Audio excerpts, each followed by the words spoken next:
Merhabalar, kanalıma, videoma hoş geldiniz arkadaşlar. Bugün polar kumaştan önden fermuarlı bir yelek dikeceğim arkadaşlar. Kumaşımı ortadan ikiye böldüm. Bu şekilde ayırdım. Bakın, arka için tek tek çalışacağım. Çünkü önce arkayı keseceğim. Sonra önü keseceğim. O yüzden kumaşımı ortadan kestim ve ikiye katladım. Kumaş katı burada. Şimdi hemen üstten düzeltme çizgimi çekiyorum. Şöyle. Ölçülerime bir bakıyorum. Benim yelek ölçüm göğüs 108/4 yaptım. Bölü 4 27 artı 2 yaptım 29 arkadaşlar.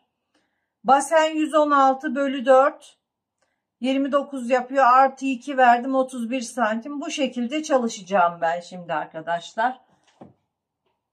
Evet, öncelikle düzeltme çizgisini çektim.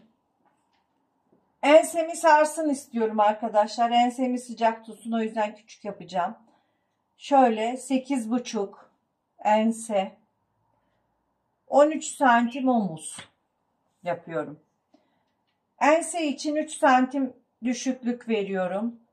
Bir miktar düz gittikten sonra ovalliğini vererek ensemi çiziyorum. Omuzdan 3 santim düşüklük veriyorum. Cetvelimle hemen omzumu birleştiriyorum. Şu şekilde. Şimdi ön ve arka düşüklüğümüzü şöyle omuz başından aşağıya 44 santim olarak iniyorum. Mezromu kaldırmadan 20 santim kalça düşüklüğünü çiziyorum ve yeleğimin boyunu şöyle 72 santim yapıyorum. Altına bant takacağım arkadaşlar. Şimdi arka ve ön uzunluğu, bu çizgileri enine uzatıyorum. Şöyle her zamanki gibi sabunumuzu kırıyoruz. Evet. Boyumu da uzatıyorum.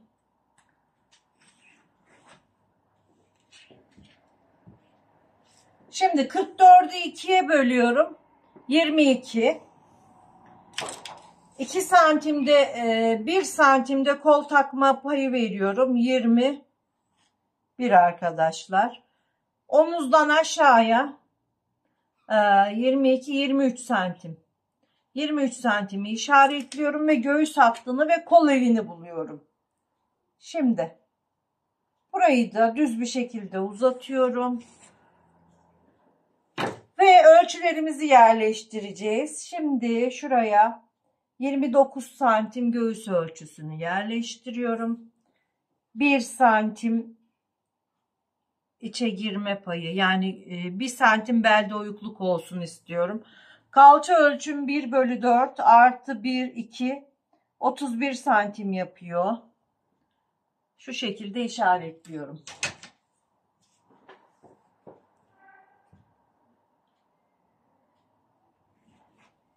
Evet. Kol altından belime çizgimi aldım. Kırıklık olmayacak bir şekilde bel ve basen ölçümü yerleştiriyorum. Şu şekilde etek ucuna kadar iniyorum. Şimdi pratik bir şekilde kol evimi çiziyorum. Gördüğünüz gibi. Şöyle kol evimizi çizelim. Arka bedenimiz çıktı arkadaşlar. Şimdi birer santim dikiş payı vererek arka bedenimi kesiyorum.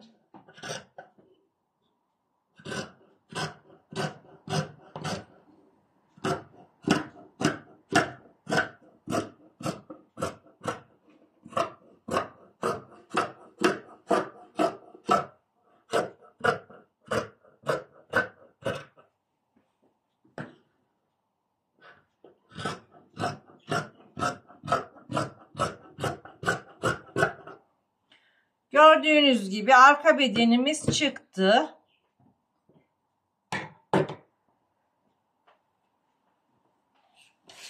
Hemen ön bedenim için kumaşımı seriyorum.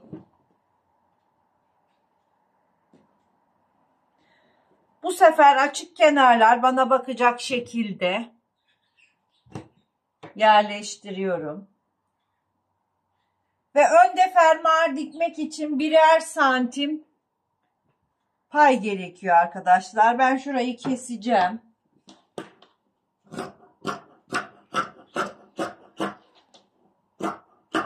Bu kenardaki iğne delikli olan yerleri, pis kenar yerini kesip atıyoruz. Birer santim fermuar için pay bırakarak çizeceğim. Sabunum. Evet, şöyle. 1 santim fermuar dikiş payı için ön ortasından çiziyorum. Ve arka ortamı bu çizdiğim yere yerleştiriyorum arkadaşlar. Bakın.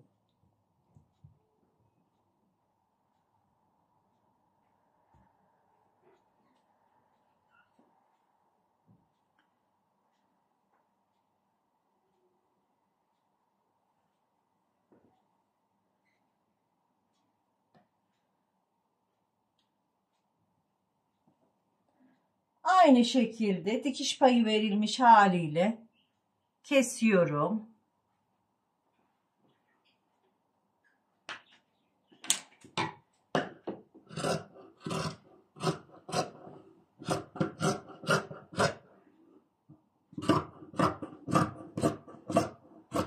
Ön bedenimizi kesiyoruz.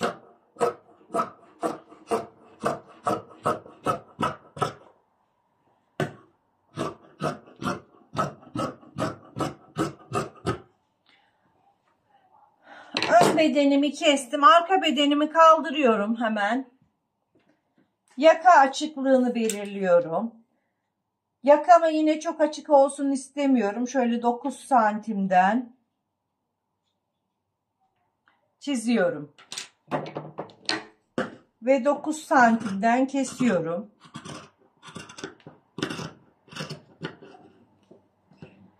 Omuzdan 0 giriyorum. 1 santim, 1,5 santim kadar düşme yapıyorum. Önden de toplama olmaması için oyuntumuzu veriyoruz. Yeleğimin ön ve arkası hazır. Şimdi ben bunun altına ribanam yok ama kendi kumaşından bant keseceğim arkadaşlar. Kendi kumaşından şu şekilde.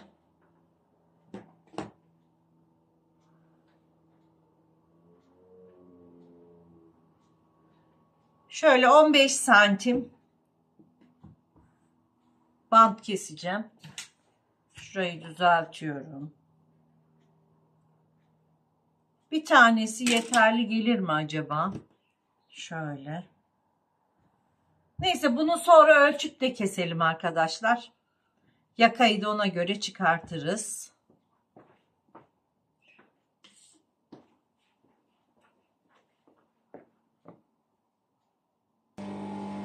Evet, şimdi makine başında yeleğimizi dikmeye geldik arkadaşlar. Öncelikle omuzları dikiyoruz yeleğimizin.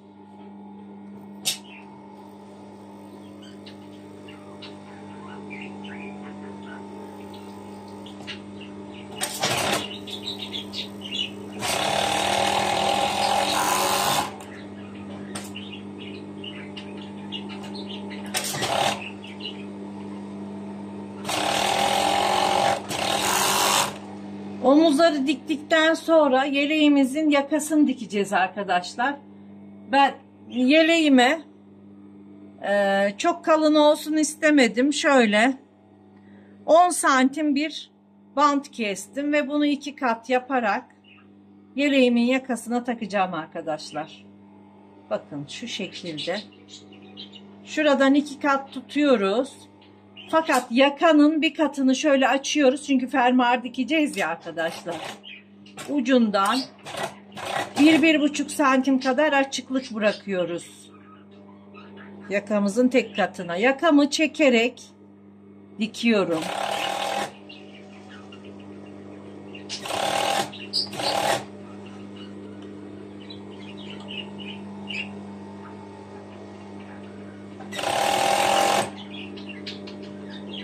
Yaka bandını çekiyorum.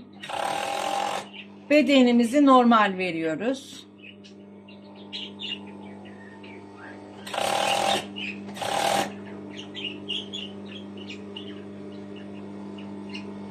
Evet, yakamı çekiyorum. Mümkün oldukça boynumu sarsın istiyorum arkadaşlar. Evet. Şimdi yakamızı diktik. Ve buradan kesiyoruz.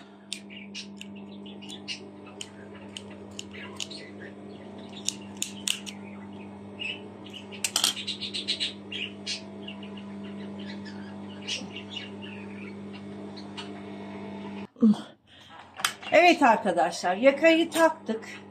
İki ucunu da şöyle fermuar için tek katını açık bıraktık. Şimdi kolları temizleyeceğim. Ben kollarını da kendinden şöyle 5-6 santimlik bir bantla şu şekilde 2 kat yapıp dikeceğim arkadaşlar. Bakın. Yakada olduğu gibi yine bandımızı çekiyoruz.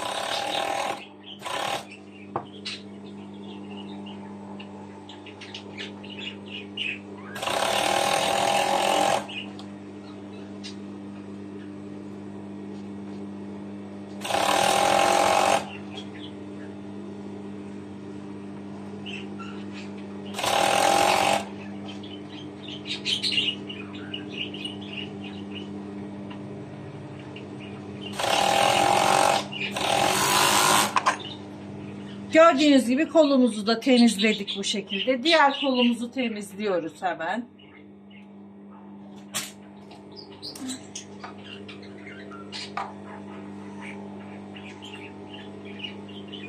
Şöyle bantımın pis yerini atıyorum dışa doğru.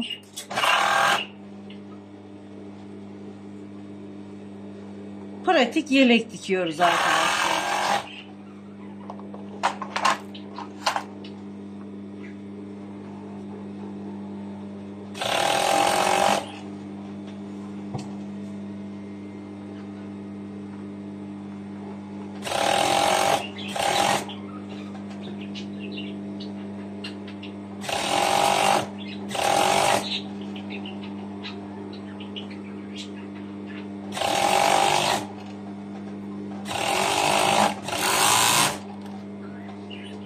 Evet.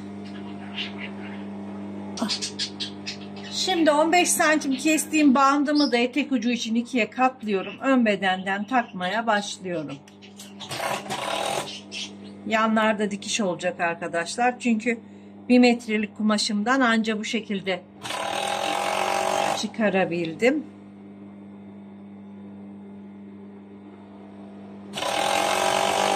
Siz kumaşınız yeterli ise bandını bütün de takabilirsiniz. Benim kumaşım yetmediği için böyle yanlarda dikiş yapacağım arkadaşlar. Hiç sıkıntı yok. Evet. Şöyle.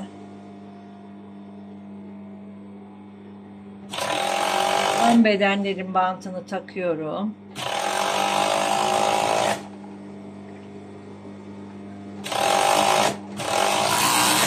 Önleri taktık. Şimdi arkayı takacağız arkadaşlar. Arka bedenimizi düz yerleştiriyoruz. Bandımızı da böyle ikiye katlıyoruz. Şu şekilde.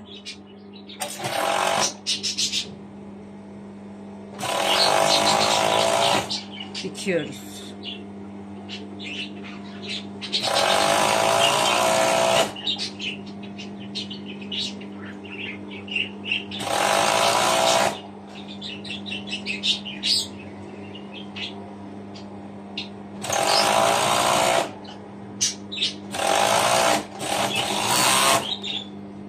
Yakamızın etek ucunda taktık arkadaşlar. Ben şimdi yanları kapatacağım. Fermuar dikerken birlikte dikeceğiz arkadaşlar. Evet arkadaşlar, yeleğimizin yanını kapattık. Şimdi fermuarımızı dikeceğiz. Ben bu ölçüde elimde bordo fermuarım olmadığı için siyah fermuar dikeceğim. Siz aynı rengini alıp dikebilirsiniz arkadaşlar. Ben hazırlıksız olduğum için şöyle fermuarımı açıyorum. Önce alttan başlıyorum ben. Şöyle şuradan tutturuyoruz. Başlıyoruz.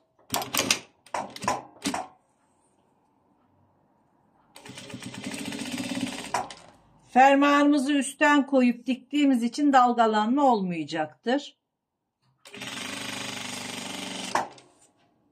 Fermuar ayağı taktık makinamıza. Şöyle bakıyorum. Fermuarım tam gelecek. Tabii yaka ortasına çıt atıyoruz. Buraya da çıt atıyoruz önce, başlamadan önce. Fermuarımızın geleceği yerler.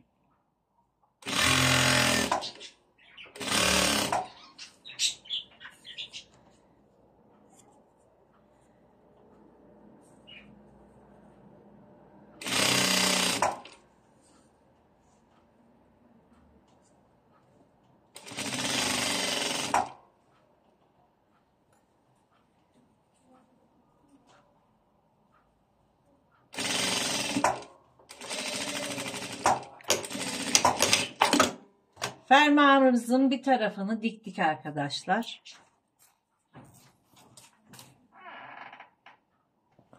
Fermuarın tek tarafını diktikten sonra bakın buralara işaret atıyoruz. Aynı yerlere gelmesi için, fermuarımızın daha düzgün olabilmesi için.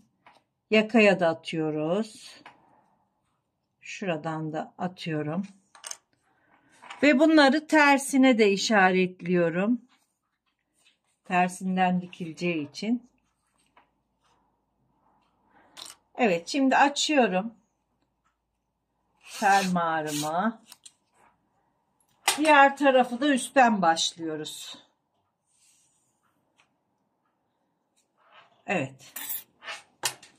Şimdi bu çıt attığım yerden başlıyorum. Şöyle. Buraya atmamışız. Evet. Yakamızın çıtından bu şekilde başlıyoruz fermuarı dikmeye.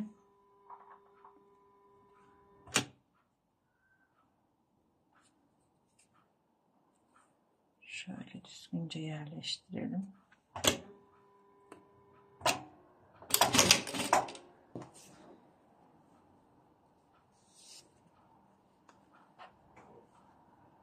İşaretleri dikkat ederek dikiyoruz. 1 santimlik bakın dikiş payı vermiştik. Fermuarımız oraya geliyor. Bu şekilde dikiyoruz. Hemen şöyle kontrol ediyorum işaretimi. Evet, işaretlerimizi kontrol ediyoruz. Tam yerine denk geldiğinden emin olup fermuarımızın dikimine devam ediyoruz arkadaşlar. Yakaya geldiğimizde tek katını dikmemeye dikkat ediyoruz.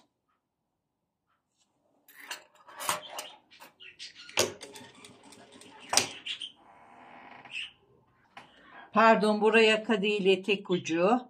Etek ucu bandımız. Evet, fermuarımızı diktik. Şimdi ben ayak değiştirip gazi dikişlerini yapacağım ve yeleğimin bitmiş halini paylaşacağım arkadaşlar. Gördüğünüz gibi fermuarımız çok kolay bir şekilde dikildi. Yeleğimizin bitmiş hali arkadaşlar. Gördüğünüz gibi çok şık oldu. Ben çok beğendim. Siz de beğendiyseniz eğer beğeni ve yorumları unutmayalım arkadaşlar. Bakın